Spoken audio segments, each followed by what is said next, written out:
Price Lord. എല്ലാവർക്കും eye വിറ്റ്നസിൻ്റെ അടുത്തൊരു എപ്പിസോഡിലേക്ക് സ്വാഗതം.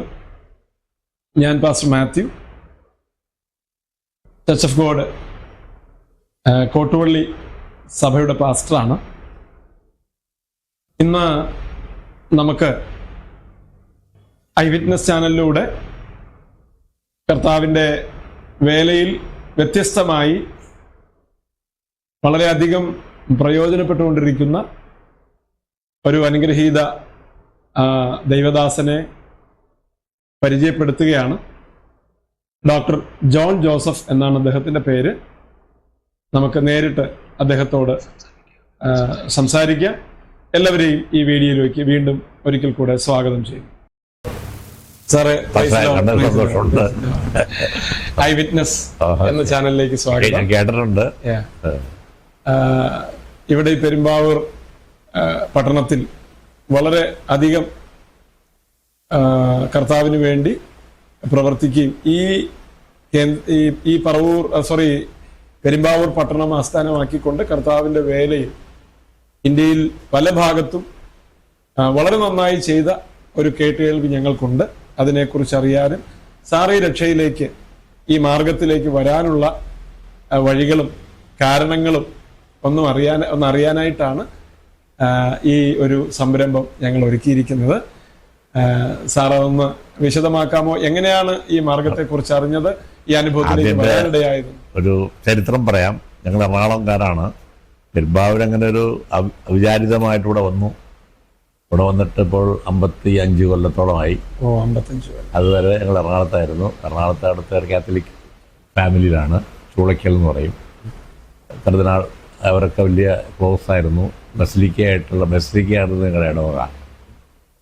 അങ്ങനെ ആണ് ഞാൻ ജനിച്ചു വളർന്ന മുഴുവൻ ഒരു ട്രഡീഷണൽ കാത്തലിക് ബാക്ക്ഗ്രൗണ്ടിലാണ്. എല്ലാ ദിവസവും പള്ളിയിൽ പോവും, അങ്ങനെയൊക്കെ ഉണ്ട്. പിന്നെ അങ്ങനെ എല്ലാം നല്ല സ്വഭാവങ്ങളൊക്കെ അല്ലെങ്കിൽ കുറേയൊക്കെ ഉണ്ടായിരുന്നു. പക്ഷെ ഞങ്ങൾ പോട്ടയിലൊരു ധ്യാനം കൂടി. ആ കാത്തലിക് ഇതിൻ്റെതായ സ്വഭാവങ്ങളൊക്കെ കുറേയൊക്കെ ഉണ്ടായിരുന്നു. മദ്യപാനവും അങ്ങനത്തെ ക്ലബും ആക്ടിവിറ്റീസൊക്കെ ഉണ്ടായിരുന്നു. പിന്നെ അതിൽ നിന്നൊരു മാറ്റം വന്നത് പോട്ട എന്ന സ്ഥലമുണ്ടല്ലോ, ഡിവൈൻ ധ്യാന കേന്ദ്രം. അവിടെ ഒരു ധ്യാനം കൂടിക്കഴിഞ്ഞാൽ പിന്നെ കുറേ വ്യത്യാസം വന്നു. ബൈബിളൊക്കെ വായിക്കാനും അതിനോട് ഒരു താല്പര്യം വരുവാനും കുറേയൊക്കെ മാറ്റങ്ങൾ വന്നു ജീവിതത്തിൽ. പിന്നെ മക്കളിലൂടെയാണ് ഞങ്ങൾ ഈ രക്ഷിക്കപ്പെട്ട് സ്ഥാനമെടുത്തതൊക്കെ മക്കളിലൂടെയാണ്. അവർ ഈ ജീസസ് യൂത്തിൻ്റെയും അങ്ങനത്തെ പരിപാടികളൊക്കെ ആയി നമ്മളെ കുറേയൊക്കെ നമ്മൾ കുറേ ഈ തിരുവചനത്തിലില്ലാത്ത പല കാര്യങ്ങളും, നമ്മൾ പെരുന്നാളും മലകയറ്റവും എഴുതിരി കത്തിക്കലും നേർച്ച കാഴ്ചകളൊക്കെ തെറ്റാണ് എന്ന് നമ്മളെ ബോധിപ്പിച്ചു. ആദ്യമൊക്കെ നമ്മൾ കുറേയൊക്കെ പിടിച്ചു നിന്നു. അതൊന്നുമില്ല, മാർപ്പാപ്പ പറയണത് നമുക്ക് അനുസരിച്ചാൽ മതി, വിശുദ്ധന്മാരും വേണം, മാതാവും വേണം, എല്ലാവരും വേണം, ജീസസും വേണം. അങ്ങനെയുള്ളൊരു ഇതിലാണ് കുറേ കൊല്ലം പോയിക്കൊണ്ടിരുന്നത്. മകളുടെ വിവാഹകാര്യത്തിന് പ്രശ്നം എന്നുവെച്ചാൽ അവൾക്ക് ഒരു കുറച്ചുകൂടെ ഭക്തിമാർഗത്തിലുള്ള ഒരാൾ വേണമെന്ന് പറഞ്ഞു. അത് ഉണങ്ങിയനാണെന്നോ അല്ലെങ്കിൽ രക്ഷിക്കപ്പെട്ടോന്നോ ഇതിലായിരുന്നില്ല. കാത്തലിക്കിലെ തന്നെ അവരുടെ അതിൽ അവർ കുറച്ച് വിശ്വാസമുള്ള ഒരാളെ വേണമെന്നായിരുന്നു ആഗ്രഹം.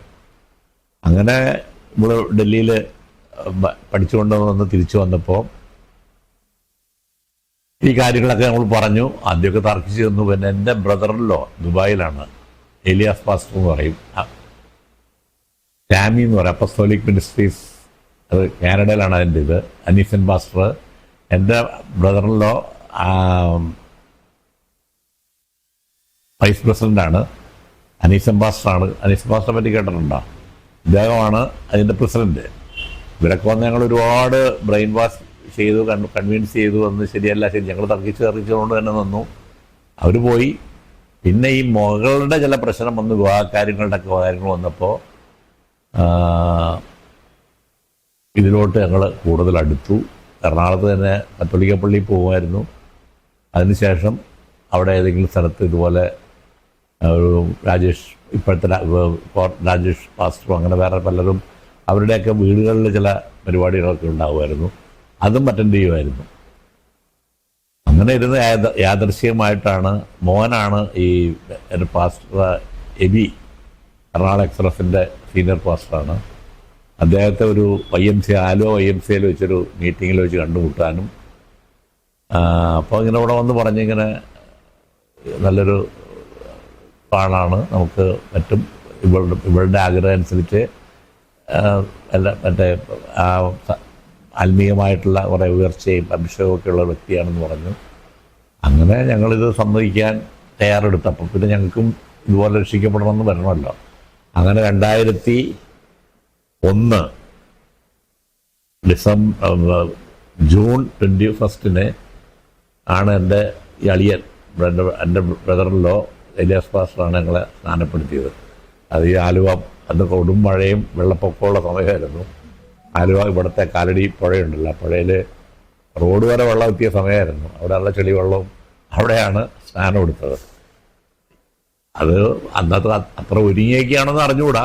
ഈ വിവാഹ പ്രശ്നവും ഇങ്ങനത്തെ കാര്യങ്ങളും ഒക്കെ വന്നു കഴിഞ്ഞപ്പോൾ നമ്മളത് അങ്ങ് ആ സ്നാനം എടുത്തു. അതിനുശേഷമാണ് നമുക്ക് കുറേയൊക്കെ ആത്മീയമായിട്ടുള്ള ഉയർച്ചയുണ്ടായതും പല ദേവദാസന്മാരുടെ പ്രസംഗങ്ങൾ കേൾക്കാനൊക്കെ പോയിട്ടുണ്ട്. അതിൽ നിന്നൊക്കെ പല ഐഡിയാസ് നമുക്ക് കിട്ടി. കുറേയൊക്കെ നമ്മൾ ചെയ്യുന്ന തെറ്റുകളെ മനസ്സിലാക്കി കൊടുത്തു. ഇത് ഇവിടെ വന്ന കൂടെ ഒരു കോഴികൾക്ക് സൃഷ്ടിച്ച ഒരു ഇതായിരുന്നു ഞങ്ങളുടെ മാറ്റം. കാരണം ഞാൻ മാറുമ്പോൾ ഞാനിവിടുത്തെ പള്ളിയിലെ കൈക്കാരനായിരുന്നു, അതായത് ട്രസ്റ്റി ആയിരുന്നു, എറണാകുളം പെരുമ്പാവൂർ കത്തോലിക്ക പള്ളിയിലെ. അത് ഞങ്ങൾ മാറിയെന്ന് പറഞ്ഞപ്പോഴേക്കും ഇവിടുത്തെ ആൾക്കാരെല്ലാം ഇളകി. 50 ലക്ഷം രൂപ അമേരിക്കയിൽ നിന്ന് കിട്ടി, അതനുസരിച്ചാണ് മാറിയത് എന്നെല്ലാം പറഞ്ഞ് ഞാൻ പറഞ്ഞു നിങ്ങൾ 1 കോടി എന്ന് പറ. അപ്പം പിന്നെ ഞാൻ അതുവരെ ഞാൻ പറഞ്ഞു അത് കഴിഞ്ഞിട്ട് സമ്മതിക്കാമെന്ന് പറഞ്ഞു. അങ്ങനെ മകളുടെ കല്യാണം നടന്നു. അതൊക്കെ വളരെ മനോഹരമായ രീതിയിൽ തന്നെയാണ് നടന്നത്. അപ്പോഴും പറഞ്ഞ് നമ്മൾ നടത്തിയത് വലിയൊരു ഹോട്ടലിലാണ് നടത്തിയത്. ഇവിടെ പെരുമ്പാവൂരത്ത് തന്നെ കോടീശ്വരന്മാർ പോലെ അന്നത്തെ കാലത്ത് വലിയ ഹോട്ടലുകളൊന്നും ഇല്ല. ഞങ്ങൾ നടത്തിയത് ഒരു കാര്യമായിട്ട് സ്ഥലത്ത് നടത്തി പറഞ്ഞാൽ അവർക്കത് പലരും കമൻസ് പറയുന്നുണ്ടായിരുന്നൊക്കെ പിന്നെ അത് കഴിഞ്ഞ് അറിഞ്ഞു. അമേരിക്ക കാശല്ലേ, അവർക്ക് ഇവിടെ കൂടെ അല്ല, എവിടെ ചിലവഴിക്കുന്നതിനും ബുദ്ധിമുട്ടൊന്നുമില്ല എന്നൊക്കെ പറഞ്ഞ് അങ്ങനെ ഇതായി. വീട്ടിൽ നിന്ന് പിന്നെ ആദ്യമൊക്കെ കുറച്ച് എതിർപ്പൊക്കെ ഉണ്ടെങ്കിലും ഇപ്പം എല്ലാവരും ഒക്കെ പ്രാർത്ഥനയൊക്കെ അവർക്ക് ഇഷ്ടമാണ്. എന്നാലും ഒരാൾ പോലും എൻ്റെ സൈഡിൽ നിന്നുള്ള ആരും ഇതിലോട്ട് വന്നിട്ടില്ല. വൈഫിൻ്റെ സൈഡിൽ 1-2 പേര് ഒക്കെ സ്നാനപ്പെട്ടിട്ടുണ്ട്. എങ്കിലും പ്രത്യേകിച്ച് കത്തോലിക്കയിൽ നിന്ന് ഒരാളെ ഇതിലോട്ട് കൊണ്ടുവരാമെന്ന് പറഞ്ഞാൽ വലിയ പ്രയാസമുള്ള, അത്രമാത്രം കടുംപിടുത്തത്തിലാണ് അവർ നിൽക്കുന്നത്. സാത്താന് ഭയങ്കരമായിട്ടുള്ള കെട്ടുകൾ, പാരമ്പര്യത്തിൻ്റെ കെട്ടുകൾ ഭയങ്കരമായിട്ട് അവരിലുണ്ട്. എൻ്റെ മാതാപിതാക്കളൊക്കെ ജീവിച്ചിരുന്നെങ്കിൽ നമ്മളൊന്നും മാറില്ലായിരുന്നു. കാരണം അതുപോലെ സ്ട്രോങ് കാത്തലിക്സ് ആയിരുന്നു. പിന്നെ ഇങ്ങനെ തുടർന്ന് പോകുന്നു ഇവിടെ പെരുമ്പാവൂര്. സാറേ, ആ സ്നാനപ്പെട്ട ഡേറ്റും അതിന് കാരണമായ ആ മാറ്റത്തിലേക്ക് വരാൻ കാരണമായ സംഭവങ്ങളും കൂടെ ഒരിക്കൽ കൂടെ ഒന്ന് പറയാം. ഡേറ്റ് 2001, അതായത് ഇപ്പോൾ 24 വർഷമായി. 2001 ജൂൺ 21 എനിക്ക് എൻ്റെ ഓർമ്മയിൽ നിന്നല്ല, ഇപ്പോൾ മോനെന്ന് കാലത്ത് പറഞ്ഞു തന്നപ്പോൾ ഞാനും മോനും ഇവിടെ ഞങ്ങളുടെ സഹായത്തിൻ്റെ പെൺകുട്ടി ഉണ്ടായിരുന്നു. ഞങ്ങൾ 3 പേരും കൂടെയാണ് സ്നാനം എടുക്കാനായിട്ട് കാലടിപ്പുഴയുടെ. മകൾ അതിന് മുമ്പ് സ്നാനപ്പെട്ടിരുന്നു. അവര് മകളും ഭാര്യയും. എൻ്റെ ഭാര്യ അറിഞ്ഞിരുന്നു. അപ്പോൾ നമുക്ക് വിരോധം ഉണ്ടായിരുന്നില്ല. അത്രയ്ക്ക് ഇങ്ങനെ കാര്യങ്ങളൊക്കെ നടക്കുന്നു. ഇവളുടെ കല്യാണം നടക്കാതെ പോകുന്നു, ഇങ്ങനെ നീണ്ടു പോകുന്നു. അങ്ങനെയൊക്കെ വന്നു കഴിഞ്ഞപ്പോൾ നമ്മളും ഇതാണ് ശരിയെന്ന് നമുക്കൊരു പരിശുദ്ധാത്മാവ് തോന്നിച്ചതായിരിക്കാം. പിന്നെ പോട്ട ധ്യാനത്തിന് പോയെന്ന് പറഞ്ഞപ്പോൾ അവിടെ നിന്നും കുറേയൊക്കെ നമുക്ക് അനുഭവങ്ങൾ കിട്ടിയിട്ടുണ്ട്. ഈ ഭാഷാവരത്തെ പറ്റിയൊക്കെ അന്ന് അവരും ഈ പെന്തിക്കോസ്റ്റ് ലൈനിലായിരുന്നല്ലോ ആദ്യത്തെ. ഇപ്പോഴൊക്കെ മാറി. അപ്പം അതുകൂടി ഈ മദ്യമൊക്കെ കഴിക്കുന്നതൊക്കെ അതൊക്കെ നിർത്തി. പിന്നെ ഇപ്പം ഇങ്ങനെ അതുപോലെ പോകുന്നു. നമ്മളോട് ചെയ്യുന്നത് ചർച്ച് തുടങ്ങാനായിട്ട് നമ്മൾ എക്സ്പ്രസ് ചർച്ച് ആദ്യം തുടങ്ങിയത് ഇവിടെ പാസ്റ്റർ ജോഷി പാസ്റ്ററുള്ള സമയത്ത്. അദ്ദേഹം ഈ ആലപ്പുഴയുള്ള ജോഷി പാസ്റ്റർ അല്ലല്ല, ഇവിടെ ഇപ്പം തൃശ്ശൂരാ പുള്ളി, ഇവിടെ ഉണ്ടായിരുന്നു. അവര് ഈ മറ്റേ അതിഥി തൊഴിലാളികൾക്കൊക്കെ വേണ്ടിയിട്ടുള്ള ഒറിയ ആ ചർച്ച പുള്ളിയ ബൈബിൾ കോളേജ് ഉദയപൂർ പഠിച്ചു വന്ന ആളാണ്. അതാ നടത്തിക്കൊണ്ടിരുന്നത്. അത് കഴിഞ്ഞപ്പോൾ അതിൽ നിന്നൊക്കെ കുറേ ആൾക്കാരൊക്കെ പിരിഞ്ഞു പോയി. പിന്നെ ഹോളൊക്കെ കിട്ടാത്ത പലരും ഹോളൊക്കെ ഫ്രീ ആയിട്ടൊക്കെ വന്നപ്പോൾ അധികം സാമ്പത്തികമായിട്ടൊന്നും അത്ര ഇതിൽ ആ സമയമായിരുന്നില്ല. അത് കഴിഞ്ഞിട്ടാണ് ഞങ്ങൾ ഇപ്പോൾ ഇരിക്കുന്ന ചർച്ചിൻ്റെ മുകളിൽ 2 മുറി 2-3 മുറി ഉണ്ടായിരുന്നു. അതിപ്പോഴും ഉണ്ട്. സാറിന്റെ പ്രൊഫഷനെ കുറിച്ചൊന്ന് പരിചയപ്പെടുത്താം. ഞാൻ ഒരു ഡെന്റിസ്റ്റാണ്. ഇവിടെ വന്നിട്ട് 50-55 കൊല്ലത്തോളമായിട്ട് ഇവിടെ പെരുമ്പാവൂർ പ്രൈവറ്റ് പ്രാക്ടീസാണ്. ഗവൺമെൻറ് ജോലിയൊക്കെ ആ സമയത്ത് കിട്ടിയെങ്കിൽ ഇവിടെ നല്ല പ്രാക്ടീസൊക്കെ ആയിരുന്നുണ്ട്. അതൊന്നും എടുത്തില്ല. ഇവിടെ ഇങ്ങനെ ഇവിടെ വന്നപ്പോഴുള്ള ക്ലിനിക്കൊക്കെ വലുതാക്കിയെങ്കിലും അവിടെ ഞാൻ ജോലി ചെയ്യുന്നു. ഭാര്യയുണ്ട്, മകനും ഈ ഫീൽഡിലാണ്, മരുമോളും ഈ ഫീൽഡിലാണ്. ഇപ്പോൾ ഞങ്ങൾ 4 പേരുണ്ട്. മോള് ക്ലിനിക്കൽ സൈക്കോളജിയൊക്കെ പാസ്സായി ഒരുപാട് ഡിഗ്രിയൊക്കെ ഉള്ള ആളാണ്. ഇംഗ്ലണ്ടിലൊക്കെ പോയി പഠിച്ചതൊക്കെയാണ്. എബി പാസ്റ്ററുടെ ഭാര്യ ദീപ. പക്ഷെ അവളും ഇപ്പോൾ ഫാമിലി കൗൺസിലിങ്ങിൻ്റെ അവിടെ എറണാകുളത്ത് ഓഫീസുണ്ട്. അവർക്ക് ആലുവയിലുണ്ട്. അത് എക്സോഡസ് ചർച്ചിലെ സീനിയർ പാസ്റ്റർ എബി പാസ്റ്ററിന്റെ മകളാണ്. മകനെ കുറിച്ച്? മകൻ ഇവിടുത്തെ പെരുമ്പാവൂർ കോയമ്പത്തൂരായിരുന്നു ജോലി ചെയ്തുകൊണ്ടിരുന്നത്. അവിടെ നിന്ന് നമ്മളെ സഹായിക്കാൻ വേണ്ടി അവിടുത്തെ ജോലി വേണ്ടാന്ന് വെച്ചുകൂടെ വന്നു. അദ്ദേഹം ഡോക്ടറാണ്? അതെ, ഡെന്റിസ്റ്റ് തന്നെയാണ്. ഞങ്ങൾ ഒരുമിച്ച് ജോലി ചെയ്യണു. അദ്ദേഹം കുറേ നാൾ കഴിഞ്ഞപ്പോൾ ഈ പാസ്റ്റർ ജോഷി പാസ്റ്ററുടെ ഇവിടെയായിരുന്നു, ഇവിടുത്തെ എക്സ്പ്രസ്. അവിടുന്ന് അദ്ദേഹം തൃശ്ശൂർക്ക് അവിടെ ചർച്ച തുടങ്ങണമെന്ന് അങ്ങോട്ട് പോയി കഴിഞ്ഞപ്പോൾ മോൻ ഇതിൻ്റെതായ ചാർജ് ഏറ്റെടുത്തു. പുള്ളി വൈവാമിലൊക്കെ പോയി ട്രെയിനിങ് ഒക്കെ കഴിഞ്ഞ ആളാണ്. മദ്രാസിലെ വൈവാമൊക്കെ കഴിഞ്ഞ് അങ്ങനെ പോന്നു. അന്ന് പിന്നെ ഒറിയ ചർച്ചും അതൊക്കെ നിന്നുപോയി. മലയാളം ചർച്ച് മാത്രമേ ഉള്ളൂ. ഇംഗ്ലീഷ് ചർച്ചും ഉണ്ട്. അത് രാവിലെ ഇംഗ്ലീഷ് മലയാളം, വൈകുന്നേരം 5 മുതൽ ഇംഗ്ലീഷ് ചർച്ചും ഇവിടുത്തെ എക്സ്പ്രസ്. അത് ഹോളൊക്കെ അവിടെ അതിൻ്റെ അടുത്ത് തന്നെ താഴെ മുകളിലത്തെ ഹാളിൽ നിന്ന് ആ ഹോൾ ഇപ്പോഴും ഉണ്ടെങ്കിലും താഴെ അത് വലിയൊരു ആൾക്കാർ എണ്ണം കൂടിയപ്പോൾ ഒരു വലിയൊരു ഹോൾ എടുത്തിട്ടുണ്ട്. അവിടെ ഒരു 100-120 പേരൊക്കെ കാണും. സാറിന്റെ മകൻ ഇപ്പം എക്സോഡസ് ഇവിടുത്തെ പെരുമ്പാവൂർ ബ്രാഞ്ചിന്റെ പാസ്റ്ററാണ്. സാർ അവിടെയാണ് ആരാധന? ഞാനിപ്പോൾ എറണാകുളത്താണ് പോയിക്കൊണ്ടിരുന്നത്. എറണാകുളം എക്സ്പ്രസ്സിലായിരുന്നു. പിന്നെ ആലുവ എക്സ്പ്രസ് തുടങ്ങിയപ്പോൾ ആലുവയിലായി പോയിക്കൊണ്ടിരുന്നത്. പെരുമ്പാവൂർ വന്നപ്പോൾ അവിടെ ഒന്നും പോകുന്നില്ല. പെരുമ്പാവൂർ മറ്റെന്തെങ്കിലും ആക്ടിവിറ്റീസ് ആത്മീയ മേഖലയിലെ പരിപോഷണത്തിന് വേണ്ടി നമ്മളിവിടെ ഒരുപാട് കൺവെൻഷനുകൾ നടത്തിയിട്ടുണ്ട്. ഇവിടെ വന്ന് താമസിക്കാത്ത ആൾക്കാർ രാംബാബു എന്നൊക്കെ കേട്ടിട്ടുണ്ട്. അവരൊക്കെ ഇവിടെ ഒരു കൺവെൻഷൻ ഞാൻ തന്നെ ഞങ്ങളെ നടത്തിയത്. 3 ദിവസം ഉണ്ടായിരുന്നു. ഇവിടെ വീട്ടിലെ താമസിച്ചിരുന്നവരും. പിന്നെ ഈ അനീസിം പാസ്റ്റർ, ഒരു രവിമണി എന്ന് കേട്ടിട്ടുണ്ട്. ഇവരൊക്കെ ഈ അടുത്ത ഭാഗത്തൊക്കെയാണ് ഇവിടെ വന്ന് താമസിക്കും, നല്ല ഭക്ഷണം കഴിക്കാമെന്നൊക്കെ പറഞ്ഞ് ഇവിടെ വന്ന് താമസിച്ചുള്ള ഒരുപാട് പേരുണ്ട്. നമ്മൾ ഒരു വലിയൊരു കൺവെൻഷൻ നടത്തിയത് ലാസർ ഉപദേശി എന്ന് കേട്ടിട്ടുണ്ടോ? ലാസർ വി മാത്യു. അദ്ദേഹത്തിൻ്റെ ഒരു 9 ദിവസത്തെ കൺവെൻഷൻ നമ്മുടെ മുനിസിപ്പൽ സ്റ്റേഡിയത്തിൽ വലിയ പന്തലും എല്ലാ 9 ദിവസം രാവിലെ മുതൽ വൈകുന്നേരം വരെ. ലാസർ വി മാത്യു മാത്രമാണ്? അല്ല, അവർ അനിൽക്കൊടുത്തോട്ടം വേറെ 3-4 പാസ്റ്റർമാരൊക്കെ ഉണ്ടായിരുന്നു. അന്ന് നമ്മുടെ ഭക്തവത്സരം പാട്ടൊക്കെ എഴുതുന്ന അദ്ദേഹം കൂടെ വന്നിട്ടുണ്ട്. അത് മെയിനായിട്ട് നമ്മളാണ് അതിൻ്റെ. അപ്പോൾ ഇവിടെ അങ്ങനെയാണ് ഞാൻ അതുവരെ എനിക്ക് ഇവിടുത്തെ ഒരു പാസ്റ്റർമാർ അറിഞ്ഞൂടായിരുന്നു ആ സമയത്ത്.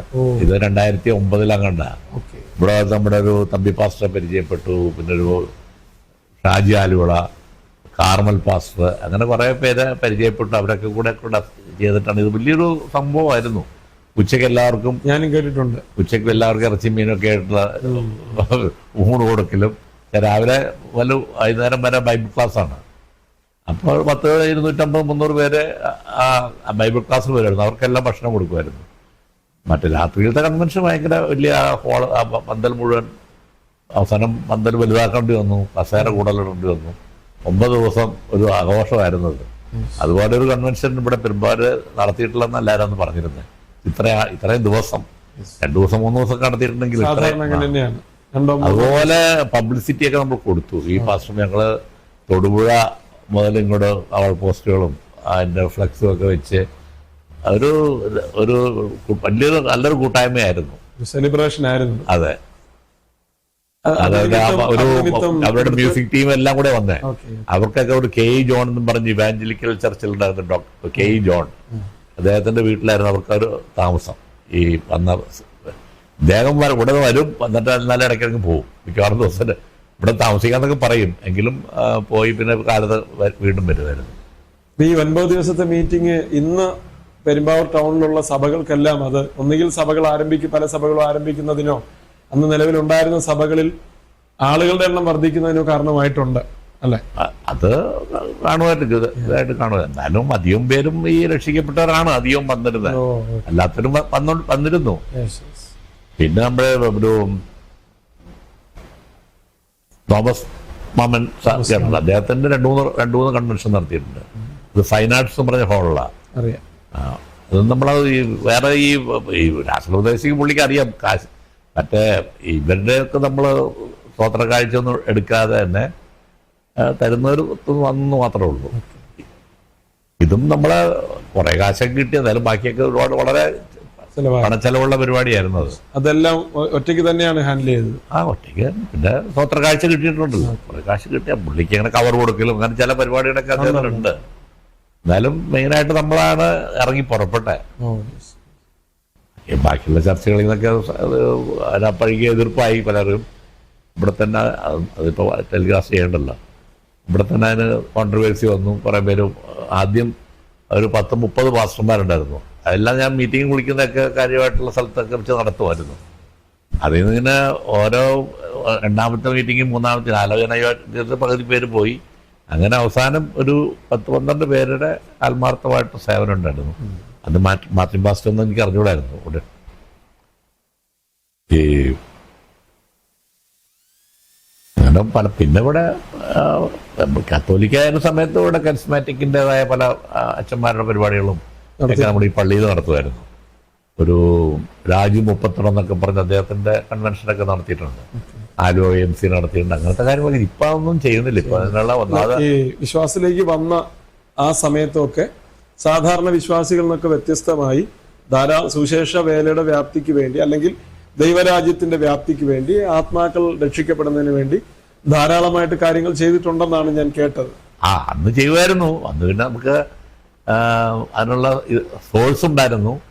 പിന്നെ ഒരു കൂട്ടായ്മ ഉണ്ടായിരുന്നു. പിന്നെ പ്രായമായി നമുക്ക് അങ്ങനെ എണീറ്റ് നടന്നൊക്കെ ഞാൻ തന്നെ പല മീറ്റിങ്ങുകൾക്കും അവിടെ പോയി 2 മണിക്കൂർ 3 മണിക്കൂർ ഇരിക്കാൻ ഉള്ള ബുദ്ധിമുട്ടുകളുണ്ട്. അതുകൊണ്ടൊക്കെ ചിലയിടത്തൊക്കെ പോകും, അധികം സ്ഥലത്തും പറ്റിയെങ്കിൽ മറ്റിടത്തും പോകും. ആരെങ്കിലും വന്ന് കൂട്ടി കൊണ്ട് കാറ് വന്ന് കൊണ്ടുപോയാൽ തിരിച്ചോടെ കൊണ്ടാക്കും. ഒറ്റയ്ക്കുള്ള കാർ ഡ്രൈവിംഗ് ഒക്കെ നിർത്തി. പിന്നെ സാക്ഷ്യം ഇതുവരെ ഇങ്ങനെ ഞാൻ പറയാം. അപ്പം എൻ്റെ മോൻ പറയായിരുന്നു, നമ്മുടെ സാക്ഷ്യത്തിനൊന്നും വിലയില്ല, കാരണം അത്രമാത്രം സ്വഭാവത്തിന് മോശമായിട്ട് പോകുന്നവര് രക്ഷിക്കപ്പെടുമ്പോൾ അതിന് വാല്യൂ ഉള്ളൂ. നമ്മുടെയൊക്കെ നമുക്കങ്ങനെ വലിയ കാര്യങ്ങളൊന്നും പറയാനില്ലല്ലോ. അവിടെ അത് തമാശയായിട്ട് പറയുമായിരുന്നു. ഈ ഞാൻ പലയിടത്തും പോയിട്ടുണ്ട്, ലോകത്തിൽ പല സ്ഥലത്തും പോയിട്ടുണ്ട്. എല്ലാവരുടെ രക്ഷയും അതിന്റെ വാല്യൂ ഒന്ന് തന്നെയാണെന്നാണ് പൊതുവിൽ വിശ്വാസം. സാർ പറഞ്ഞ പോലെ അതൊരു തമാശക്കെങ്ങ് പറഞ്ഞതായിരിക്കാം. ഈ തമാശ ഞാൻ അമേരിക്കയിൽ പോയി പല ചർച്ചിലും പോയിട്ടുണ്ട്. എന്റെ അളിയന്റെ കൂടെ പോയതാ. പോയി ആ ചർച്ചയിലൊക്കെ ചെല്ലുമ്പോൾ നമ്മുടെ സാക്ഷ്യം കേൾക്കാൻ കുറെ തമാശകളൊക്കെ ഒന്ന് കൂട്ടിച്ചേർക്കുമായിരുന്നു. അവിടുത്തെ തമാശയൊക്കെ വലിയ ഇഷ്ടമാണ്. പക്ഷെ വേറെ ചില സ്ഥലത്ത് ഭയങ്കര ഹാർഡ് കോട്ട് ആൾക്കാർ ഇരിപ്പുണ്ട്. അവര് ഈ തമാശ അവർക്ക് ബോധിക്കില്ല. അവർക്ക് വചനം കേൾക്കുക, നമ്മുടെ ഇത് പറയുക. അങ്ങനെ അനുഭവം ഉണ്ടായിട്ടുണ്ട്. ദൈവം പലയിടത്തും കൊണ്ടുപോയിട്ടുണ്ട്. സാറിന്റെ ആ ക്ലിനിക്ക് ഇപ്പോഴും പ്രവർത്തിക്കുന്നുണ്ടോ? സാർ പോകാറുണ്ട്? അപ്പൊ വൈകുന്നേരം പോകുന്നില്ല, ഇപ്പൊ വയ്യ എനിക്ക് ഒറ്റയ്ക്ക്. ഇവര് ഇപ്പൊ എറണാകുളത്ത് പലയിടത്തും മീറ്റിങ്ങുകൾക്ക് ഉണ്ട് അവർക്ക്. അവിടെ എന്തെങ്കിലും പ്രാർത്ഥന, ക്ലിനിക്കിൽ പ്രാർത്ഥന? അവിടെ വലിയ തോതിൽ 10-35-40 പേരൊക്കെ ഉണ്ടായിരുന്നു. മുകളിലൊരു ഹോളൊക്കെ പണിതിരുന്നു. അത് ഈ കോവിഡ് വന്നും അതിനു മുമ്പും അന്നും മറ്റേ ഈ ഗുണകന്മാർ മാത്രമല്ല, രക്ഷിക്കപ്പെട്ടവർ മാത്രമല്ല, എല്ലാവരും ഉണ്ടായിരുന്നു. അത് പിന്നെ ചുരുങ്ങി ഇപ്പോൾ ഒരു 10 പേരൊക്കെ ആയിട്ട് എല്ലാം അത് കൊല്ലങ്ങളായിട്ട് മുടങ്ങിയിട്ടില്ല. പ്രാർത്ഥന കൂട്ടായ്മ നടക്കുന്നു. അതെ, എല്ലാ തിങ്കളാഴ്ച. അധികം പാസ്റ്റർമാരാണ്. ആ പ്രാർത്ഥന കൂട്ടായ്മയെ കുറിച്ചൊന്ന് പറയാമോ? നിലവിൽ ഇപ്പോൾ നടന്നുകൊണ്ടിരിക്കുന്ന നമ്മൾ എല്ലാ തിങ്കളാഴ്ചയും 1 മണിക്കൂർ 6 മണി മുതൽ 7 മണി വരെ 7-10 വരെ, അതിൽ കൂടുതൽ വൈകിട്ട് മധ്യസ്ഥ പ്രാർത്ഥനയാണ് മെയിനായിട്ട്. വചനം പറയലൊന്നും 2 പാട്ട് പാടും, പിന്നെ മധ്യസ്ഥ പ്രാർത്ഥനയാണ് മെയിനായിട്ടുള്ളത്. അത് മുടങ്ങിയിട്ടില്ല. കോവിഡിൻ്റെ കാലത്തും ഇവിടെ വീട്ടിൽ വെച്ച് നടത്തുമായിരുന്നു. പ്രാർത്ഥനാ വിഷയം ചിലർ പറയുമ്പോൾ അത് ചിലപ്പോൾ നമുക്ക് സ്ട്രൈക്ക് ചെയ്യും. ഇപ്പോൾ മോള് ഇങ്ങനെ പാസ്സായി, എൻജിനീയറിങ് കഴിഞ്ഞ് പാസ്സായി വന്നപ്പോഴേക്കും bone marrow cancer, blood cancer. അപ്പോൾ എത്രയാണ്ട് 30 ലക്ഷം 20 ലക്ഷമൊക്കെ രൂപ വേണമെന്ന് പറഞ്ഞ് അമൃതയിലല്ല, അവസാനം മറ്റേ RAC ട്രിവാൻഡ്രത്തുള്ള റീജിയണൽ ക്യാൻസർ അവിടെ പോയി. അപ്പോൾ ഞാനിപ്പോൾ നമ്മുടെ അസോസിയേഷനിൽ നിന്ന് 3.5 ലക്ഷം രൂപ ഒരു എത്രയോ ഇഞ്ചക്ഷനുള്ള 3.5 ലക്ഷം രൂപ അവർ അയച്ചു കൊടുത്തു. അത് ഒരു 2 മാസമായിട്ടുള്ളൂ. അതുപോലെ പഠിക്കാനായിട്ടൊക്കെ ഫീസ് വേണമെന്നൊക്കെ പറഞ്ഞ് അവരുടെ മാർക്ക് ലിസ്റ്റ് കഴിഞ്ഞിട്ട് ബാക്കി എത്രയും അടയ്ക്കാനുള്ള അത്രയും രൂപ, ചില 1.5 ലക്ഷം ഒക്കെ അങ്ങനെയൊക്കെ പലർക്കും കൊടുക്കാൻ പറ്റിയിട്ടുണ്ട്. അത് നമ്മളറിയില്ലായിരുന്നു. ഇതുവരെ കണ്ടിട്ട് പോലും ഇവരൊന്നും. അങ്ങനത്തെ പല സംഭവങ്ങളുണ്ട്. പിന്നെ പ്രാർത്ഥനാ കൂട്ടായ്മ മുടങ്ങാതെ നടക്കുന്നു പറഞ്ഞല്ലോ. ആ പ്രാർത്ഥനാ കൂട്ടായ്മയിലെ പ്രാർത്ഥനയിലൂടെ എന്തെങ്കിലും അത്ഭുതകരമായ ഒരു അനുഭവം മറ്റു പലർക്കുണ്ടാകുന്നത് കണ്ടിട്ടുണ്ടോ? അങ്ങനെ അനുഭവിച്ചിട്ടുണ്ടോ? അങ്ങനെ പ്രത്യേകിച്ച് നമുക്ക് അങ്ങനെ അത്രയ്ക്ക് നമ്മളത് ഇത് നോക്കിയിട്ടില്ല. എന്നാലും മുടങ്ങാതെ വരുന്നുണ്ട്. ഇത്രയും പേരെ ഈ സമയത്ത് ആൾക്കാരെ ഈ ജോലി തിരക്കിനിടയ്ക്കൊക്കെ അവർ വന്ന് 1 മണിക്കൂർ അവിടെ ഇരിക്കുന്നുണ്ട്. അത് പോകുന്നുണ്ട്. പ്രാർത്ഥിക്കുന്ന അവരുടെ കാര്യങ്ങളൊക്കെ പലതും നടക്കുന്നുണ്ട് എന്നുള്ള പൂർണ്ണ വിശ്വാസം. മക്കളുടെ വിദ്യാഭ്യാസം, അതുപോലെ വീടില്ലാത്തവർക്ക് വീട് കിട്ടലും ഒക്കെ ഉണ്ടായിരുന്നു. പിന്നെ പല പാസ്റ്റർമാരെ നമ്മൾ സപ്പോർട്ട് ചെയ്തുകൊണ്ടിരുന്നു. നമ്മളെ കഴിയുന്ന വിധത്തിൽ അവർക്ക് ഒരു ജോലി കിട്ടുന്ന വിധത്തിൽ അവരെ എല്ലാ മാസവും ഒക്കെ സപ്പോർട്ട് ചെയ്ത് പല പാസ്റ്റർമാരെയും. പിന്നെ ഒരു അനാഥ അങ്ങനെ മരിച്ചുപോയി, ജോയ് പാസ്റ്റർ എന്ന് പറയും, ഇവിടെ വേങ്ങൂര്. അതിൻ്റെ തുടക്കം മുതൽ നമ്മൾ അതിൻ്റെ മെയിനായിട്ടുള്ള ഒരു സ്പോൺസറായിരുന്നു. പിന്നെ അവസാനമൊക്കെ നമുക്കും വരുമാനം അതുപോലെ ആയിക്കഴിഞ്ഞാൽ പിന്നെ നമുക്ക് അതങ്ങനെ കുറഞ്ഞു പോയി. പിന്നെ പല പാസ്റ്റർമാരുടെ ഇതുപോലെ പകുതിയായ വീട് പണിയാനും വീടിൻ്റെ കാര്യത്തിനൊക്കെ ആയിട്ട് നമ്മളെ പറ്റുന്ന കാര്യങ്ങളൊക്കെ ചെയ്യുന്നു. നമ്മൾ പറയുന്നില്ല, പേരൊന്നും എടുത്ത് പറയുന്നില്ല, അത് മാത്രമേ ഉള്ളൂ. സാറേ, ഒരു കാര്യം കൂടെ ചോദിക്കുകയാണ്. സാറ് നേരത്തെ നിന്നിരുന്ന ആ വിശ്വാസം, അല്ലെങ്കിൽ സാറിൻ്റെ ഉള്ളിലുണ്ടായിരുന്ന വിശ്വാസ നിലപാടുകൾ, അല്ലെങ്കിൽ കാത്തലിക് ആയിരുന്നല്ലോ, കാത്തലിക് വിശ്വാസത്തിലായിരുന്നല്ലോ. ഇപ്പം ഈ പെന്തക്കോസ് വിശ്വാസത്തിലേക്ക് വരുമ്പോൾ ഇത് തമ്മിലുള്ള വ്യത്യാസം എങ്ങനെയാണ് സാറ് കണ്ടിരുന്നത്? എന്തായിരുന്നു അതിൻ്റെ പ്രധാന കാര്യങ്ങൾ സാറിന് മനസ്സിലായി? കാത്തലിക്കിലായിരുന്നപ്പോൾ ഒരു ചിട്ടയുണ്ടായിരുന്നു. അവിടെ എല്ലാ ദിവസവും പള്ളിയിൽ പോവുക, വൈകുന്നേരം കൊന്തയെത്തിക്കുക, പ്രാർത്ഥനയൊക്കെ ഉണ്ടാകുമായിരുന്നു. അത് നമ്മുടെ ഇതിൽ കാണുന്നില്ല. നമ്മൾ ഞായറാഴ്ചയോടെ കഴിഞ്ഞു മിക്കവാറും എല്ലായിടത്തും. പിന്നെ അവരുടെ ഫാസ്റ്റിംഗ് പ്രയർ ഉണ്ടെന്നൊക്കെ പറഞ്ഞ് പോകുന്നല്ലാതെ മറ്റത് സ്ഥിരമായിട്ട് കുടുംബ പ്രാർത്ഥനയുടെ മഹാത്മ്യം മനസ്സിലാക്കാനായിട്ട് പറ്റി. അപ്പോൾ ഞങ്ങൾ എല്ലാ ദിവസവും രാത്രി 8 മണിക്കും രാവിലെ 8 മണിക്കും ഇവിടെ ഉള്ളവരെല്ലാം കൂടെ മുകളിലൊക്കെ ഉണ്ടാവും. എന്നാലും ഞങ്ങൾ പാട്ട് പാടി പ്രാർത്ഥിച്ച് എന്തെങ്കിലും സന്ദേശമൊക്കെ വായിക്കും. അല്ലാതെ പിന്നെ നമ്മൾ കൂടുതൽ ബൈബിൾ വായിക്കാനൊക്കെ നമുക്ക് ഇൻട്രസ്റ്റായി. പല കാര്യങ്ങളും നമ്മൾ ചെയ്യുന്നത് വചന വിരോധമാണെന്നുള്ള ഒരിത് വന്നു. മറ്റേത് നമ്മൾ നേർച്ച കാഴ്ചകളും മലകയറ്റവും ഒക്കെ നമുക്ക് എല്ലാ കൊല്ലവും ഞങ്ങളുടെ റിലേറ്റീവ്സ് എല്ലാം വരും. 10 ബസ് എടുത്താൽ വരുന്നത്. അവർ മല കയറി വന്ന് ഞങ്ങളും കൂടെ പോകും, തിരിച്ചു വന്ന് അവർക്കെല്ലാം കൂടെ രാത്രി ഡിന്നർ ഇവിടെയാണ്. അങ്ങനെ കൊല്ലങ്ങളോളം അങ്ങനെ നടത്തിയിട്ടുണ്ട്. ഒരു 10, 30, 35 എല്ലാ കൊല്ലവും വരും അവർ. അങ്ങനത്തെ പരിപാടികളൊക്കെ മാറി. പെരുന്നാളും തൃശ്ശൂർ, ഞങ്ങളുടെ വീട് തൃശ്ശൂരാണ്. പെരുന്നാളിന് ബന്ധുക്കാരെല്ലാം കൂടണം. ഈ രാവിലെ മുതൽ വൈകുന്നേരം വരെ ലിക്കർ അടിക്കലാണ് അവിടെ തൃശ്ശൂർക്കാരെ അറിയാമല്ലോ. അത് പിന്നെ രാത്രിയിലത്തെ പ്രദർശനം എന്ന് പറഞ്ഞാൽ കാട്ടും ബഹളവും ഡാൻസും അങ്ങനത്തെ പരിപാടികളൊക്കെ ആയിട്ടൊക്കെ അതൊക്കെ വളരെ. പിന്നെ പൂരം അങ്ങനത്തെ അതൊക്കെ ഇപ്പം ഞങ്ങൾ നിർത്തി. ഈ പൂരമൊന്നും ഒരു കൊല്ലം പോലും മുടക്കാതെ പോയിക്കൊണ്ടിരുന്നതാണ്. വെടിക്കെട്ടും ആനകളുടെ ഇതും എല്ലാമായിട്ട്. മദർ ഹൗസ് തൃശ്ശൂരായിരുന്നു. മറ്റേ എറണാകുളത്തെ ഞാൻ പഠിച്ചപ്പോഴും ട്രിവാൻഡ്രത്താണ്. 1 കൊല്ലം എറണാകുളത്ത് പഠിച്ചിട്ടുള്ളൂ. അന്നൊന്നും ബൈബിളൊന്നും എന്താണെന്ന് അറിഞ്ഞുകൂടാ. ഈ ഏവങ്കോലിയൻ എന്ന് പറയും. അത് ആ 4 സുവിശേഷത്തിൽ ഏതെങ്കിലും ഒരെണ്ണം അച്ഛൻ വായിക്കുക. അതല്ലാതെ ബൈബിളുമായിട്ട് യാതൊരു കോണ്ടാക്റ്റും ഇല്ല. ഇനി ഇപ്പോഴാണ് നമ്മൾ ഇതൊക്കെ പഠിച്ച് ഇപ്പോൾ ഓരോ ഇതൊക്കെ വായിക്കാൻ തുടങ്ങി. വായിച്ചു കഴിയുമ്പോൾ നമുക്ക് ആദ്യമൊന്നും മനസ്സിലായില്ലെങ്കിൽ പിന്നെ നമുക്ക് അതിനെപ്പറ്റിയൊക്കെ ഗ്രഹിക്കാനായിട്ടുള്ള ഒരു ഇത് കിട്ടി. പിന്നെ കുറച്ച് നല്ല പാസ്റ്റർമാരുണ്ട് നമ്മുടെ കൂടെ ഇതൊക്കെ ചെയ്യാനായിട്ട്. അങ്ങനെയൊക്കെ പോണു. ഇപ്പൊ സാറിന് എത്ര വയസ്സായി? എനിക്കിപ്പോൾ 78 കഴിഞ്ഞ് 79 പോകണം. 79 വയസ്സിലും കർത്താവിന്റെ വേലയിൽ സജീവമായി തന്നെ സാധിക്കുന്നത് പോലെ നിലകൊള്ളുകയാണ്. ഇപ്പൊ കുറഞ്ഞിട്ടുണ്ട്. തീഷ്ണത കുറഞ്ഞാൽ തീഷ്ണത കുറഞ്ഞിട്ടില്ല, നമുക്ക് അതിനുള്ള ആരോഗ്യമില്ല. ആരെങ്കിലും വന്ന് കൊണ്ടുപോയാൽ ഞാൻ പോകും. ഇപ്പൊ മാർട്ടിൻ പാസ്റ്റർ അവിടെ 3 ദിവസം പരിപാടി ഉണ്ടായിരുന്നു.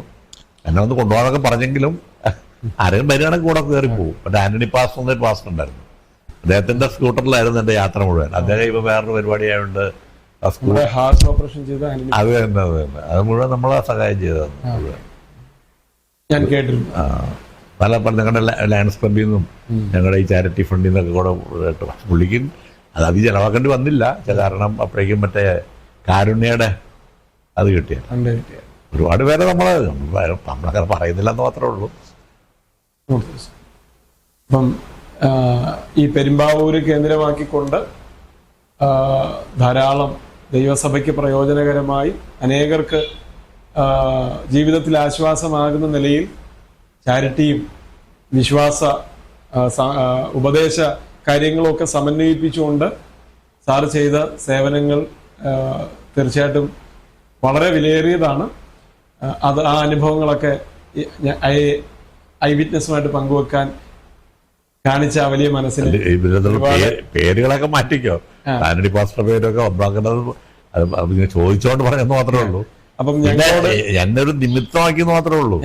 അത് നമുക്ക് ഇതുപോയി കൊടുക്കാനും 2-3 ലക്ഷം രൂപ കൊടുക്കാനും നമുക്ക് പറ്റും. പക്ഷെ നമുക്ക് അതിനുള്ള സോഴ്സ് എൻ്റെ പെങ്ങൾ ഞാൻ വേണ്ടതുപോലെ അടുപ്പമായിരുന്നു.